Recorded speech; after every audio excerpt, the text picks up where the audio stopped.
Big Boss season 6 episode 3ന്റെ review ആണ്. Episode 3ന്റെ റിവ്യൂ ചെയ്യുന്നതിന് തൊട്ട് മുൻപ് എപ്പിസോഡ് കഴിഞ്ഞതിന് ശേഷം നൈസായിട്ട് പഴയ ബിഗ് ബോസിന്റെ എപ്പിസോഡുകളുടെ തമ്പനിയിലേക്ക് പോയി. അപ്പോഴാണ് ഒരു കാര്യം ഞാൻ ശ്രദ്ധിച്ചത്. സീസൺ 5ന്റെ ആദ്യ 2 ആഴ്ചകളിൽ അല്ലെങ്കിൽ 2-3 ആഴ്ചകളിൽ ഒത്തിരിയധികം ക്യൂട്ടായിട്ടുള്ള മൊമെന്റ്സ് ഉണ്ടായിരുന്നു. അവിടെ വേറൊരു കാര്യം എൻ്റെ ശ്രദ്ധയിൽപ്പെട്ടു, അല്ലെങ്കിൽ ഞാനിങ്ങനെ ആലോചിച്ചു. എന്താണെന്ന് വെച്ച് കഴിഞ്ഞാൽ ബിഗ് ബോസ് ആണ് കഴിഞ്ഞ തവണ കാര്യമായിട്ട് തന്നെ ഉഴപ്പിയത്.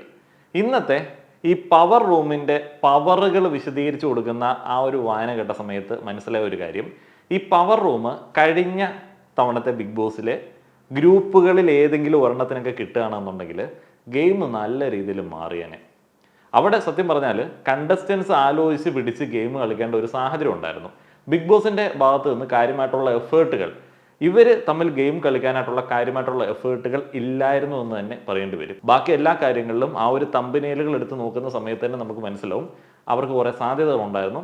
അത് ബിഗ് ബോസിൻ്റെ ടീം വിനിയോഗിച്ചിട്ടില്ല. ഇതാണ് എനിക്ക് ആദ്യം തന്നെ തോന്നിയത്.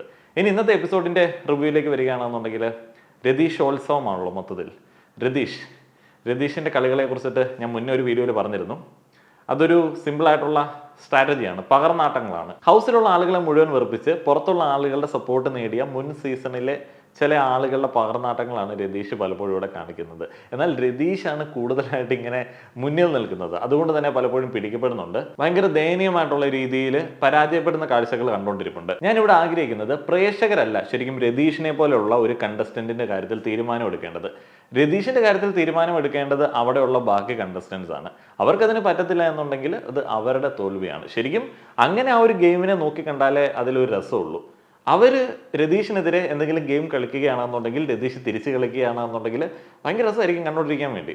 അതാണ് എനിക്ക് പേഴ്സണലി തോന്നിയത്. പിന്നെ വേറൊരു കാര്യമുണ്ട്, വളരെ ഇമ്പോർട്ടൻ്റ് ആയിട്ടുള്ള ഒരു കാര്യമുണ്ട്.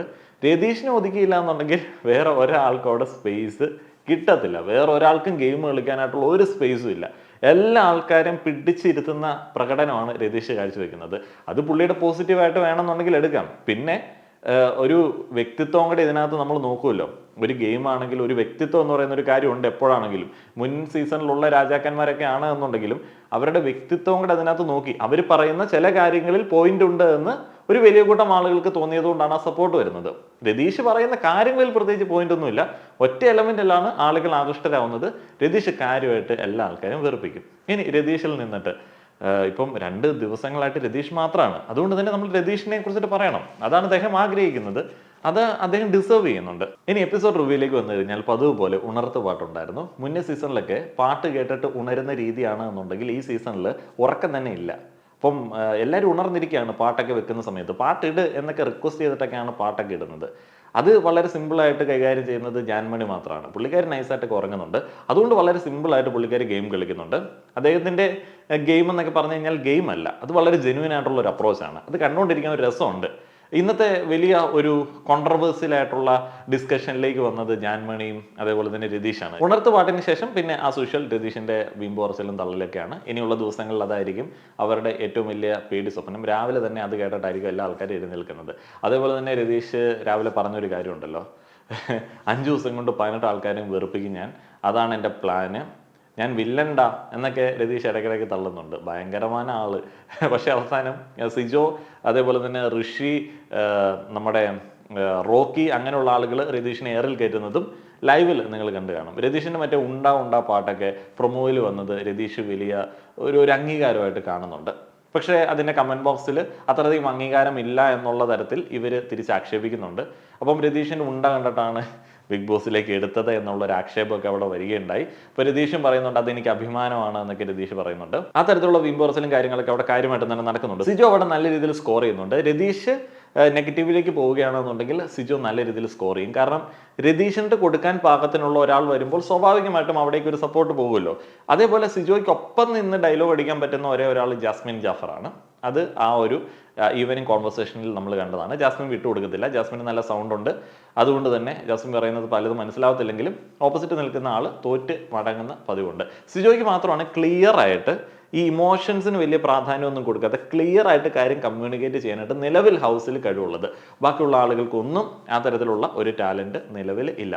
ഇപ്പോൾ ഋഷി നല്ല രീതിയിൽ കയറി വരുന്ന ഒരു കണ്ടസ്റ്റൻ്റ് ആണ്. നല്ല രീതിയിൽ കയറി വരിക എന്ന് ഞാൻ പറയുന്നത് ഗെയിം സ്ട്രാറ്റജി കൊണ്ടോ അല്ലെങ്കിൽ അയാളുടെ പ്ലാനിങ് കൊണ്ടോ ഒന്നുമല്ല. അയാൾ ഒരു നല്ല മനുഷ്യനായിട്ടാണ് ബിഹേവ് ചെയ്യുന്നത്. അപ്പോൾ അയാൾക്കെല്ലാം ഫീൽ ആവും. അപ്പോൾ അദ്ദേഹം തെറ്റിനെതിരെ ചോദ്യങ്ങൾ ചോദിക്കും, നിലപാടുകൾ പറയും. നിലപാടുകൾ പറയുന്ന നല്ല വ്യക്തിത്വങ്ങളെ അവസാനം വരെ സപ്പോർട്ട് ചെയ്യുക എന്നുള്ളതും ഇവിടെയുള്ള പ്രേക്ഷകരുടെ രീതിയാണ്. അതും ഒരു സാധ്യതയാണ്. എല്ലാ ആൾക്കാരും ഈ വെറുപ്പിക്കുന്ന ഏതോ ഒരു കണ്ടസ്റ്റന്റിനെ ആൾക്കാർ ഇഷ്ടപ്പെട്ടു എന്ന് വിചാരിച്ച് ആ ഒരു പാത ഫോളോ ചെയ്ത് നമ്മൾ ബോറടിച്ചിട്ടുണ്ട്. അപ്പോൾ നിലപാടുള്ള കണ്ടസ്റ്റന്റിനെ ആളുകൾ സപ്പോർട്ട് ചെയ്യും. ഗബ്രി അങ്ങനെയുള്ള ഒരു കണ്ടസ്റ്റന്റ് ആണ്. ഗബ്രിയും രതീഷിന്റെ ജാൻമണിയുമായിട്ടുള്ള ആ ഒരു കേസിലൊക്കെ വ്യക്തമായിട്ടുള്ള കാര്യങ്ങൾ പറഞ്ഞു. നിങ്ങൾ പറഞ്ഞത് ന്യായമാണ്, പക്ഷെ പറയേണ്ട രീതി ഇങ്ങനെയല്ല. ജിജോയും ഇത് കറക്റ്റായിട്ട് പ്രേക്ഷകരിലേക്ക് ഇട്ട് കൊടുക്കുന്നുണ്ട്. നിങ്ങൾക്ക് രാവിലെ ഒന്നും ഒരു പ്രശ്നം ഉണ്ടായിരുന്നില്ല, നിങ്ങൾക്ക് അവരോട് അങ്ങനെ പറയാം, പക്ഷെ നിങ്ങൾ അവിടെ ഇമോഷണൽ ആയിട്ട് അതിനെ അപ്രോച്ച് ചെയ്ത് ഓവറാക്കി. ഇതേ കാര്യം തന്നെ ഋഷിയും രതീഷിന്റെ കാര്യത്തിൽ പറയുന്നുണ്ട്. ഇതെല്ലാം പ്രേക്ഷകരിലേക്ക് കറക്റ്റായിട്ട് കിട്ടുന്നുണ്ട്. രതീഷിന്റെ ഗെയിം നെഗറ്റീവിലേക്കാണ് നിലവിൽ പോയിക്കൊണ്ടിരിക്കുന്നത്. രതീഷ് ഇന്ന് നെഗറ്റീവ് ആക്കാൻ നോക്കിയ രണ്ടാൾക്കാർ നമ്മുടെ ജിൻഡോയും അതേപോലെ തന്നെ ജാൻമണിയാണ്. പക്ഷെ ജിൻഡോയുടെ അടുത്ത് രാവിലെ ആ ഒരു കേസുമായി പോയ സമയത്ത് അത് കംപ്ലീറ്റ്ലി പാളിപ്പോയി. എല്ലാ സ്ത്രീകളും എൻ്റെ പെങ്ങന്മാരാണ്, എല്ലാ പെണ്ണുങ്ങളും എൻ്റെ പെങ്ങന്മാരാണ് എന്നുള്ള തരത്തിലായിരുന്നു രതീഷ് ഡയലോഗ് അടിച്ചത്. പക്ഷെ ജാൻമണി, ജിൻഡോ അടക്കമുള്ള ആളുകൾ അതിനെ കറക്റ്റായിട്ട് തന്നെ തീർത്ത് കൊടുക്കുകയും ആ ഒരു ഗെയിം അവിടെ പാളുകയും ചെയ്തു. ശരിക്കും പറഞ്ഞാൽ വെറി പിടിച്ച് നടക്കുന്നത് പോലെയാണ് പുള്ളിക്കാരൻ ഗെയിം കളിക്കാൻ വേണ്ടി നടക്കുന്നത്. ശരണി ആനന്ദ്, നോറ മുസ്കാൻ അങ്ങനെയുള്ള ആളുകളുടെയൊക്കെ അടുത്ത് പോയിട്ടും രതീഷ് ഇതേ നമ്പർ തന്നെ എടുക്കുന്നുണ്ട്. എന്തുവാടേ, രതീഷ് മാത്രമല്ലല്ലേ, എന്തെങ്കിലും ആയിക്കോട്ടെ. റസ്മിൻ, നിഷാന എന്നീ കോമണേഴ്സ് ഉണ്ടല്ലോ. അതിനകത്ത് റസ്മിൻ ശരിക്കും പറഞ്ഞാൽ കറക്റ്റ് വാലാണ്. നിഷാനയ്ക്ക് പ്രത്യേകിച്ച് ഗെയിമൊന്നുമില്ല. അപ്പോൾ ഈ റസ്മിനെ പോലുള്ള ആളുകൾ ഇങ്ങനെ രതീഷൊക്കെ എന്ത് പറഞ്ഞാലും സപ്പോർട്ട് ചെയ്യും. അപ്പോൾ രതീഷിനോട് പറഞ്ഞ എന്താണ്, രതീഷൻ ഇങ്ങനെയൊക്കെ ചൊറിയുന്നത് ആളുകളെ ആക്റ്റീവ് ആക്കാൻ വേണ്ടിയാണ്. അപ്പോൾ രതീഷിന് പുതിയൊരു പോയിന്റ് കിട്ടി, ശരിയാണ്, ആക്റ്റീവ് ആക്കാൻ വേണ്ടിയാണ്. അപ്പോൾ നോറയുടെ അടുത്ത് എന്നിട്ട് പറഞ്ഞ നോറ മുസ്കാനെ ഞാൻ അങ്ങനെ എപ്പോഴും ചൊറിയുന്നത് ആക്റ്റീവ് ആക്കാൻ വേണ്ടിയാണ്. അവർ സമ്മതിച്ചില്ല, അവർ തിരിച്ച് രണ്ട് പറഞ്ഞു. ബാക്കിയുള്ള ആൾക്കാരും അതിനകത്ത് ഇടപെടുന്നുണ്ടായിരുന്നു. അപ്പം ഇതുപോലെയുള്ള രതീഷോത്സവങ്ങളാണ് ഇതിൻ്റെ ഇടയിൽ മുഴുവനുള്ളത്. അപ്പോൾ ഈ ചൊറിയുക എന്ന് പറയുന്നത് പുള്ളിക്കാരൻ അതിലൂടെ സ്ഥാപിക്കാൻ ശ്രമിക്കുന്നത്, എനിക്ക് തോന്നുന്നു ഈ കഴിഞ്ഞ സീസണുകളിലേക്ക് ആളുകളുടെ കമൻറ്റ് വായിച്ചിട്ട് കയറിയേക്കുന്നൊരു പ്രേതാണ്. അപ്പോൾ പുള്ളി ബാക്കിയെല്ലാ ആൾക്കാരും പഴങ്ങളാണ്, അവരെല്ലാം വീക്കാണ്, അവരെല്ലാം വാഴകളാണ് എന്നൊക്കെയുള്ള സ്റ്റേറ്റ്മെൻറ്റും പറയുകയുണ്ടായി. അപ്പോൾ താൻ മാത്രമാണ് ആക്റ്റീവായിട്ടുള്ളൊരു വ്യക്തി എന്നൊക്കെ പറഞ്ഞിട്ടുള്ള ഒരു തരം അപ്രോച്ച് ഉണ്ട് അതിനകത്ത്. അപ്പോൾ അത്രയധികം ആക്റ്റീവായിട്ടുള്ള ഒരു വ്യക്തി പിന്നീട് നമ്മൾ കാണുന്നത് വേറെ ഒരു കണ്ടന്റും ഇല്ലാതിരിക്കുന്ന ഒരു സിറ്റുവേഷനിൽ എന്ന് പറഞ്ഞാലും കുറവൊന്നും ആവില്ല.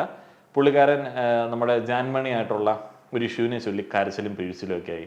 വീട്ടിൽ എനിക്ക് അച്ഛനും ആങ്ങളമാരൊക്കെ ഉണ്ട്, എനിക്ക് 2 കുട്ടികളുടെ അച്ഛനാണ് ഞാൻ എന്നൊക്കെ പറഞ്ഞിട്ട് എന്നെ കെട്ടിപ്പിടിച്ച് കഴിഞ്ഞാൽ എന്ത് വിചാരിക്കും എന്നൊക്കെ പറഞ്ഞ് ഗംഭീരമായിട്ടുള്ള ഡയലോഗും പരിപാടികളും. അത് ഓവറായില്ലേ എന്നുള്ള ഒരു ചോദ്യമാണ് ഋഷി ചോദിച്ചിട്ട് ഇന്ന് ഋഷിയുടെ ഗ്രാഫ് ഇത്ര കയറ്റി വെച്ചത്.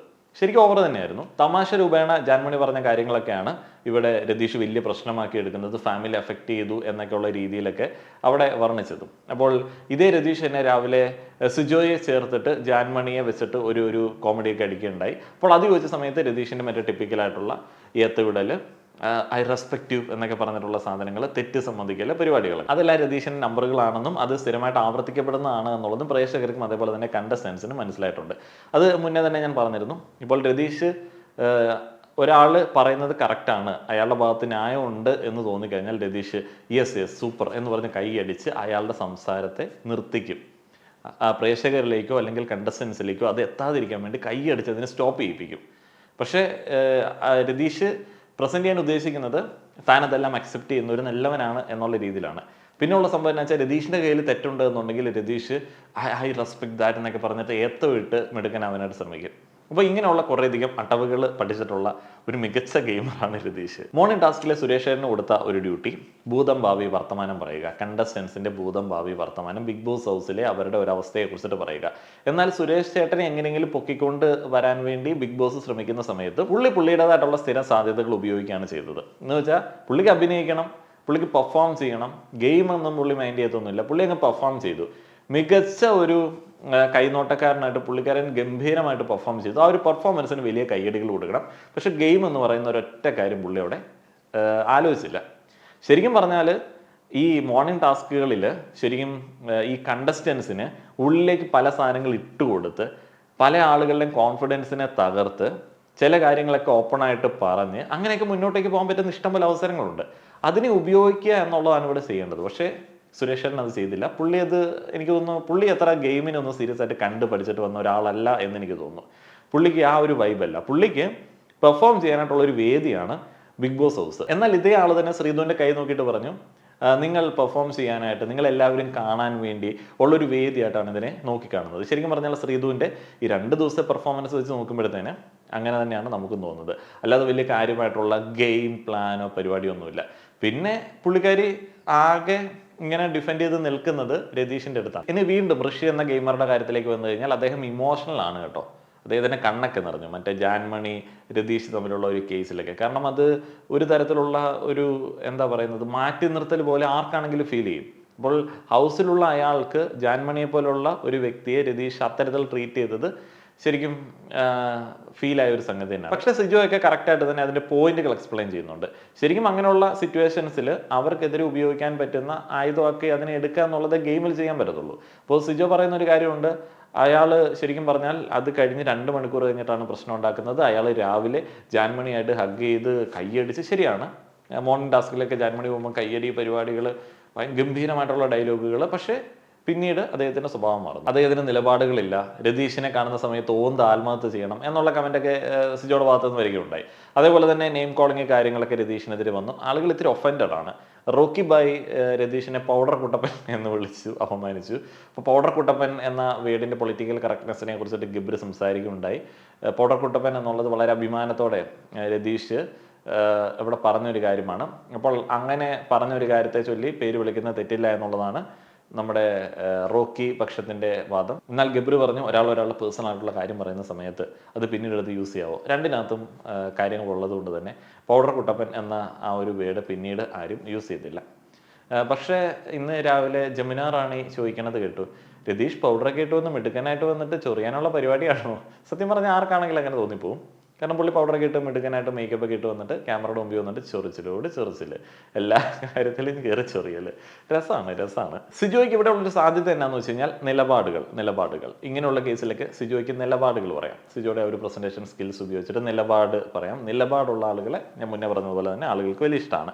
അതിനുശേഷം മറ്റേ ഒരു അവലോകന കമ്മിറ്റി കൂടുകയുണ്ടായി. രതീഷിനെ എങ്ങനെ ഒതുക്കാമെന്നുള്ള ഒരു അവലോകന കമ്മിറ്റി കൂടുകയുണ്ടായി. പല കമ്മിറ്റികളും കൂടുകയും പലരും തിരിച്ചറിയുകയും ചെയ്തൊരു സംഗതിയുണ്ട്. രതീഷിന് അതൊക്കെ വലിയ ഇഷ്ടമാണ്. തങ്ങൾ രതീഷിനെ ഒരു വില്ലനായി കാണുന്നത് വലിയ ഇഷ്ടമാണ്. പക്ഷെ എന്ത് ചെയ്യാം? സുജ പറഞ്ഞൊരു കാര്യമുണ്ട്, അവർ നെഗറ്റീവിലേക്കാണ് പോകുന്നത്. അതിപ്പോൾ റോക്കിക്ക് പറയാം, നെഗറ്റീവിലേക്കാണ് രതീഷ് പോകുന്നത്. പക്ഷേ നെഗറ്റീവിലേക്ക് പോയാലും നമ്മുടെ നിലപാടുകൾ നമ്മൾ പറയണം. ഇത് സിജോയുടെയും റോക്കിയുടെയും ഋഷിയുടെയും ആ ഒരു അവലോകന കമ്മിറ്റി. അതല്ലാതെ ജിൻഡോ ബാക്കിയുള്ള സ്ത്രീജനങ്ങളൊക്കെ ഉള്ള വേറൊരു വലിയ അവലോകന കമ്മിറ്റി ഉണ്ടായിരുന്നു. ഈ സ്ത്രീജനങ്ങൾ എന്ന് പറയേണ്ടി വരുന്നത് എന്താണെന്ന് വെച്ച് കഴിഞ്ഞാൽ സ്ത്രീകളുടെ പക്ഷത്തു നിന്ന് കാര്യമായിട്ടുള്ള ഗെയിം ഇല്ല. ശ്രീരേഖ ഇന്നലെ ഒരു ഗെയിം ചേഞ്ചിങ് മൊമെന്റ് ഉണ്ടാക്കി. ഇന്നും അതുപോലെ തന്നെ ശ്രീരേഖ ഗംഭീരമായിട്ടുള്ള ഒരു ഗെയിം ചേഞ്ചിങ് നടത്തി. അത് ഈ പവർ ടീമിന് ആരെക്കൊണ്ട് എന്ത് പണി വേണമെങ്കിലും ചെയ്യിപ്പിക്കാം, ആരെക്കൊണ്ട് എന്ത് ഭക്ഷണം വേണമെങ്കിലും കഴിപ്പിക്കാം. അപ്പോൾ പവർ ടീമിലുള്ള ശ്രീരേഖ പറഞ്ഞു, ഞാൻ നാളെ പണി ചെയ്യുന്നില്ല, കിച്ചണിൽ ജാൻമണിയുടെ അസിസ്റ്റൻ്റായിട്ട് രതീഷ് നിൽക്കട്ടെ എന്നുള്ള ഒരു പ്ലാൻ അങ്ങ് ഇട്ടു. അത് നാളത്തെ ഡേയിൽ അത്യാവശ്യം നല്ല കണ്ടന്റ് ആയിട്ട് വരാൻ സാധ്യതയുള്ളൊരു സംഗതിയാണ്. അതേപോലെ തന്നെ ശ്രീരേഖ പറഞ്ഞൊരു സംഗതിയുണ്ട്, എനിക്ക് ഈവനിങ് ടീ എടുത്തു തരേണ്ടത് ആരാണ്? നമ്മുടെ ചായ കൊള്ളില്ല എന്ന് പറഞ്ഞ ജിൻഡോ ചേട്ടൻ. അപ്പോൾ ജിൻഡോ ചേട്ടൻ നാളെ ടീ എടുക്കണം. ജിൻഡോയുടെ സ്റ്റോറി ഉണ്ടായിരുന്നു കേട്ടോ. ഈ തവണ മറ്റേ സ്റ്റോറി വർസിലല്ല, ലൈറ്റായിട്ടുള്ള ഒരു പരിപാടിയാണ്. പക്ഷേ ജിൻഡോ പ്രിപ്പയർ ചെയ്ത് വന്നതുകൊണ്ട് മാക്സിമം സിജോ 2 ചോദ്യം ചോദിച്ച സമയത്ത് തന്നെ ഇൻ്റർവ്യൂ എന്ന് പറയുന്ന ഒരു ടാസ്ക് ആയിരുന്നു. സിജോ 2 ചോദ്യം ചോദിച്ച സമയത്ത് തന്നെ ജിൻഡോ പ്രിപ്പയർ ചെയ്ത് വന്ന സാധനം എല്ലാം കൂടെ എടുത്തിട്ട് അങ്ങോട്ട് അടിച്ചിട്ടുണ്ട്. വളരെ ശോകമായിട്ടുള്ളൊരു ബാക്ക്ഗ്രൗണ്ടിൽ ഗംഭീരമായിട്ട് സക്സസ് ആയിട്ട് വന്ന ഒരാളാണ് ജിൻഡോ. അത് ബഹുമാനിക്കേണ്ട ഒരു സംഗതി തന്നെയാണ് കേട്ടോ. ബാറിൽ പാത്രം കഴുകുന്ന പണി ചെയ്ത് പിന്നീട് കരാട്ടെ ക്ലാസ്സിൽ പോകുന്ന സമയത്ത് അവിടെ ഫീസ് കൊടുക്കാനില്ലാതെ ആ ഒരു വലിയ ഹോള് ക്ലീൻ ചെയ്ത് അങ്ങനെ പഠിച്ച് സ്കൂളിൽ പഠിക്കുന്ന സമയത്ത് തന്നെ ബ്ലാക്ക് ബെൽറ്റ് ഒക്കെ എടുത്ത ആളാണ് ജിൻഡോ. ബഹുമാനം കൊടുക്കേണ്ട ഒരു വ്യക്തിയാണ്. പക്ഷേ അദ്ദേഹത്തിൻ്റെ വൈവാഹിക ജീവിതത്തിൽ കുറച്ച് പ്രശ്നങ്ങളൊക്കെ ഉണ്ടായിരുന്നു, ഡിവോഴ്സായി. അതിനെക്കുറിച്ചിട്ടൊക്കെ അദ്ദേഹം പറഞ്ഞു. അത് ഏറ്റവും അവസാനത്തെ ഒരു ടാസ്ക് ആയിരുന്നു. 3 ആളുകൾക്കാണ് തൽക്കാലത്തേന് ആ ഒരു ടാസ്ക് കിട്ടിയത്. അൻസിബ രതീഷിനെ ഇൻ്റർവ്യൂ ചെയ്യുന്നു, സിജോ ജിൻഡോനെ ഇൻ്റർവ്യൂ ചെയ്യുന്നു, ശ്രീധു നമ്മുടെ ജാൻമണിനെ ഇൻ്റർവ്യൂ. അതേപോലെ രസകരമായിട്ട് തോന്നിയ മറ്റൊരു മൊമെന്റ്, ശ്രീരേഖ ഹൗസിലുള്ള ഡ്യൂട്ടികളുമായി ബന്ധപ്പെട്ട ചില കാര്യങ്ങൾ പറയുന്ന സമയത്ത് as usual Ratheesh and Jasmine കയറി ഇടപെട്ടു. ശ്രീരേഖയ്ക്ക് ആകെ വിഷമായി പോയി. അദ്ദേഹം ആകെ മൊത്തത്തിൽ വികാരാധീനയായിട്ട് പോയി റൂമിൽ ഇങ്ങനെ ഇരുന്നു. അപ്പം നമ്മുടെ നിഷാന വന്നിട്ട് സപ്പോർട്ട് ചെയ്യുന്നുണ്ട്. നിഷാനയ്ക്ക് വേറെ പണിയൊന്നുമില്ല, ഗെയിമൊന്നുമില്ല, അപ്പോൾ സപ്പോർട്ട് ചെയ്യുന്നുണ്ട്. അതിനുശേഷം ജമുന റാണി ഇതൊക്കെ കമാൻഡിങ് വോയിസിൽ അവരോട് പറഞ്ഞ സമയത്ത് ശ്രീരേഖ അസൽ സിനിമ എക്സ്പ്രഷൻ കിട്ടും. അത് ഭയങ്കര രസമായിരുന്നു. ശ്രീരേഖ കുറച്ച് മറ്റേ നടിയാണല്ലോ, അപ്പോൾ അതിൻ്റേതായിട്ടുള്ള കുറച്ച് സാധനങ്ങളുണ്ട്. അത് ചില സമയത്ത് ഭയങ്കര ക്രിഞ്ചാണ്. എന്ന് വെച്ചാൽ ബിഗ് ബോസ് ആണല്ലോ, സിനിമയിൽ ഗംഭീരമായിട്ട് അഭിനയിക്കും, പക്ഷേ ബിഗ് ബോസിൽ വരുന്ന സമയത്ത് അത് ഭയങ്കര ക്രിഞ്ചാണ്. പവർ ടീമിൻ്റെ പവറുകളെ കുറിച്ചിട്ട് നമ്മളും ഒന്ന് അറിഞ്ഞിരിക്കേണ്ടതുണ്ട്. അവർ നോമിനേഷൻ ഫ്രീ ആണ് പവർ ഉള്ള സമയത്ത്. പക്ഷെ അവർക്ക് ഒരാളെ ഡയറക്റ്റ് നോമിനേഷനിലേക്ക് വിടാനായിട്ട് സാധിക്കും. അവർ ജയിൽ നോമിനേഷൻ ഫ്രീ ആണ്. അതേപോലെ തന്നെ അവർക്ക് ജയിലിലേക്ക് ആളുകളെ നോമിനേറ്റ് ചെയ്യാനായിട്ടുള്ള പവറും ഉണ്ട്. വേറെ ആൾക്കാർക്കൊന്നും ഈ പവറില്ല. ഭക്ഷണ സാധനങ്ങൾ കുക്ക് ചെയ്യാനായിട്ടും എന്ത് കുക്ക് ചെയ്യണമെന്ന് തീരുമാനം എടുക്കാനും ആരെന്ത് കഴിക്കണമെന്നും ഏതളവിൽ കഴിക്കണമെന്നും വരെ തീരുമാനം എടുക്കാനായിട്ടുള്ള ഒരു പവർ ടീമിനുണ്ട്. അതേപോലെ പവർ മണി എന്ന് പറയുന്ന ഒരു സംഗതിയുണ്ട്. അത് പവർ ഗ്രൂപ്പിനുള്ളതാണ്. അപ്പോൾ പവർ മണി നല്ലതായിട്ട് ഡ്യൂട്ടി ചെയ്യുന്ന ബാക്കി പാവങ്ങൾക്ക് കൊടുക്കാനായിട്ടുള്ള അവസരമുണ്ട്. ഇനി പവർ മണി അടിച്ചുകൊണ്ട് പോകുന്ന പരിപാടിയൊക്കെ ഉണ്ടാവും, ഉണ്ടെങ്കിൽ രസമാണ്. അങ്ങനെ അടിച്ചുകൊണ്ട് പോകുന്ന വൈബുള്ള ആൾക്കാരെ കണ്ടില്ല, രതീഷ് അല്ലാതെ ആരെയും കണ്ടില്ല. അത് ആരാവും എന്നുള്ളതാണ്. കഴിഞ്ഞ തവണ ഗോപിക്ക് അടിച്ചുകൊണ്ട് പോയി, അത് ഇടിച്ചുകൊണ്ട് പോയി എന്നൊക്കെ പറഞ്ഞ് എന്നെ വിജയമായിരുന്നു. അപ്പം പവർ മണി രസമുള്ള ഒരു ഗെയിം ചേഞ്ചിങ് സാധനമാണ്. അതേപോലെ തന്നെ പവർ ടീമിന് വീട്ടിലേക്ക് വാങ്ങുന്ന ഭക്ഷണ സാധനങ്ങൾ, ലക്ഷറി വസ്തുക്കൾ, അതിൻ്റെയൊക്കെ ഒരു അധികാരമുണ്ട്. ഇന്ന് കിച്ചണിലേക്ക് വേണ്ട അവശ്യ സാധനങ്ങൾ എടുക്കാൻ വേണ്ടിയുള്ള ടാസ്ക് ഉണ്ടായിരുന്നു, ബസർ ടാസ്ക് ആയിരുന്നു. അപ്പോൾ അത് വലിയ കുഴപ്പമില്ലാതെ 150 രൂപ ഉപയോഗിക്കാൻ പറ്റാതെ ബാക്കി തുകയ്ക്ക് സാധനങ്ങൾ വാങ്ങിച്ച് ഭംഗിയായിട്ട് അവർ ചെയ്തു. പവർ ടീമാണ് അത് കൈകാര്യം ചെയ്തത്. വേറെ ആൾക്ക് റോള് ഇല്ല, വേറെ ഒരാളെ ഇവരുടെ ഒരു അധികാരത്തിൽ നിന്ന് തിരഞ്ഞെടുക്കാം ഈ ഒരു കാര്യത്തിൽ ഹെൽപ്പ് ചെയ്യാൻ വേണ്ടി. അതിലേക്ക് അപ്സരയാണ് വന്നത് എന്ന് എനിക്ക് തോന്നുന്നു. ഇനി അപ്സരയുടെ കാര്യത്തിലേക്ക് വരികയാണെന്നുണ്ടെങ്കിൽ അപ്സരയ്ക്ക് ഗെയിമൊന്നും കളിക്കാനായിട്ട് എന്ത് കളിക്കണമെന്ന് അറിയത്തില്ലല്ലോ. അപ്പോൾ അപ്സര കാര്യമായിട്ട് തന്നെ ഇടയ്ക്കൊക്കെ കയറി എന്തെങ്കിലുമൊക്കെ അലമുണ്ടാക്കാൻ ശ്രമിക്കുന്നുണ്ട്. അപ്പം രതീഷുമായി ബന്ധപ്പെട്ട ഒരു കാര്യത്തിൽ അപ്സര വന്നത് നിങ്ങൾ എപ്പിസോഡിൽ കണ്ടു കാണും. എന്താണ് ആ സംഭവം? രതീഷ് ചേട്ടൻ പറഞ്ഞത് അദ്ദേഹത്തിൻ്റെ ഒരു സ്വഭാവ വൈകല്യമാണ്, അത് അദ്ദേഹത്തിൻ്റെ പേഴ്സണൽ ആയിട്ടുള്ള ഒരു കാര്യമാണ് എന്നുള്ളതാണ് അപ്സര ഉദ്ദേശിക്കുന്നത്. അപ്പോൾ അതിന് നിങ്ങൾ അംഗീകരിക്കണം. അപ്പോൾ ജാൻമണിയുടെ കേസിൽ രതീഷിനെ ന്യായീകരിക്കാൻ വന്നതാണ്. സ്വഭാവ വൈകല്യം എന്നൊക്കെ പറഞ്ഞപ്പോഴത്തേനും മറ്റവർ കയറി കൊളുത്തി. അപ്പോൾ അപ്സര രക്ഷപ്പെട്ടു. പിന്നെ ഋഷിയോടായി അലമ്പ് ഭയങ്കരമായിട്ട് അങ്ങോട്ടും ഇങ്ങോട്ടും, നീ ആരാന്നൊക്കെ പറഞ്ഞ് അങ്ങോട്ടും ഇങ്ങോട്ടും ഭയങ്കരമായിട്ട് നമ്മളേക്ക് ഇവരൊക്കെ ആരാണ്, വെറുതെ അങ്ങോട്ടും ഇങ്ങോട്ടും ആരാന്നൊക്കെ ചോദിച്ചിട്ടൊരു 15 മിനിറ്റ് ഷോ. അത് കഴിഞ്ഞിട്ട് ഋഷി മടുത്തിട്ട് വെള്ളം കുടിക്കാൻ അങ്ങോട്ട് പോയപ്പം മറ്റേ അപ്സര ആരോടാ അവൻ കളിക്കണമെന്ന് അവൻ അറിയത്തില്ല എന്നൊക്കെ പറഞ്ഞ് തിരിച്ചു വന്നു. അതെന്തൊരു വിറ്റായിരുന്നു എന്ന് എനിക്കറിയത്തില്ലാതെ.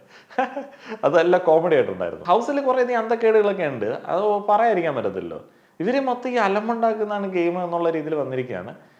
പണ്ടത്തെ ആൾക്കാരുടെ മറ്റേ പ്രാന്ത് നിലപാട് പറയുക എന്നുള്ളതായിരുന്നു. പൊളിറ്റിക്കൽ കറക്റ്റ്നസ് എടുത്തിട്ട് നിലപാട് പറയുക. അവസാനം അത് പറഞ്ഞു ഉറപ്പിച്ചു. ഇവർക്ക് അങ്ങനെ പൊളിറ്റിക്കൽ കറക്റ്റ്നസിനെ കുറിച്ചിട്ടൊന്നും പ്രത്യേകിച്ച് ഐഡിയ ഒന്നുമില്ല. അതൊക്കെ വലിയ പാടാണ് ഇവിടെ വർക്കാവാൻ. കാരണം ഇവരതുമായിട്ട് ഡയറക്റ്റ്ലി കണക്റ്റഡ് അല്ല. അതുകൊണ്ട് തന്നെ ഇവർക്ക് പല അവസരങ്ങൾ ഉണ്ടായിട്ടും അത് ഉപയോഗിക്കാൻ പറ്റുന്നില്ല. രതീഷിനേക്ക് നാട്ടിച്ച് പുറത്താക്കായിരുന്നു വേറെ ടീം വല്ലതായിരുന്നു എന്നുണ്ടെങ്കിൽ. രതീഷൊക്കെ കളിക്കുന്നത് ഇവരുടെ കഴിവുകേട് കൊണ്ടും ഇവർക്ക് ഈ പറയുന്ന ബേസിക് ആയിട്ടുള്ള കാര്യങ്ങളെ കുറിച്ചിട്ട് അറിവില്ലാത്തത് കൊണ്ടാണെന്നുള്ളതാണ് എനിക്ക് തോന്നിയത്. അല്ലെങ്കിൽ രതീഷിനെയൊക്കെ കട്ട നെഗറ്റീവ് പഠിപ്പിച്ച് ആകെ കോൺഫിഡൻസും കളഞ്ഞ് പറഞ്ഞു വിടായിരുന്നു. അത് കഴിഞ്ഞ സീസണിലൊക്കെ അവർ ചെയ്തുകൊണ്ടിരുന്നതാണ്. ഏതായാലും ഇത്തവണത്തെ എൻ്റെ കഥ പരിപാടിക്കകത്ത് ഈ സ്റ്റോറി ടെല്ലിംഗ് പരിപാടി അതേപടി പിടിക്കാതെ ഇൻ്റർവ്യൂ പരിപാടി പിടിക്കുന്നത് എളുപ്പമുണ്ട്, അധികം സമയം എടുക്കത്തില്ല എന്ന് എനിക്ക് തോന്നുന്നു. ഏതായാലും ജിൻഡോയുടെ മുഴുവൻ സ്റ്റോറി ഞാൻ കേട്ടിട്ടില്ല. കേട്ട ആളുകൾ നിങ്ങളുടെ അഭിപ്രായങ്ങൾ പറയുക, എപ്പിസോഡിനെ കുറിച്ചിട്ടുള്ള അഭിപ്രായങ്ങൾ പറയുക. നന്ദി.